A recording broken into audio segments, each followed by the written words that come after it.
Maintenir l'attitude de mort libère la puissance de vie. La mort agit en moi et la vie en vous, dit l'apôtre, 2 Corinthiens 4:2. La mort à l'œuvre, la mort agissante.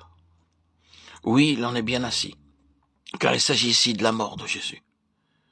Ce ne fut pas une mort ordinaire. Elle est active. Par elle, nous avons la délivrance. Elle opère la séparation d'avec le péché. Elle fait mourir l'activité charnelle et rend conforme au Seigneur en sa mort. La vie qui jaillit de l'union au Christ en sa mort développe magnifiquement le croyant, son individualité. En un certain sens, celui-ci se réalise davantage lui-même, plus qu'il ne l'avait jamais fait jusque-là, car la vie nouvelle ne détruit pas la personnalité, elle la développe au maximum, à la louange de Christ, qui communique sa vie. Une libération de la vie de puissance, c'est bien là ce dont l'Église a besoin. La mort en Christ avec Christ libère la vie. Mais cette vie, point culminant de la vie de résurrection, ramène à la croix. L'action de celle-ci est constamment nécessaire pour séparer du péché. Le sang de Jésus-Christ purifie de tout péché. Lorsque nous parlons du sang de Christ, nous entendons par là la vie qu'il a répandue en sacrifice, donc sa mort. Sa mort pour la séparation d'avec la vie psychique héritée du premier Adam. 1 Corinthiens 2,14. Si quelqu'un veut venir après moi, dit Jésus, qu'il renonce à lui-même, qu'il prenne sa croix chaque jour et qu'il me suive. Luc 9, 23. 24. Sa mort pour que la foi puisse se fortifier, s'étendre, s'enraciner toujours plus profondément.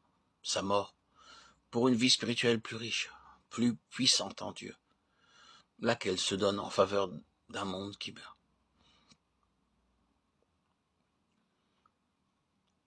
Si tous les membres du corps de Christ voulaient, unis au chef, vivre d'une vie crucifiée, conforme à sa mort, ils y trouveraient cette plénitude glorieuse. Ces fleuves d'eau vive, dont le monde a tant besoin. Cachés en la mort de Jésus, ils trouveraient aussi un refuge assuré contre tous les pièges et toutes les activités du diable.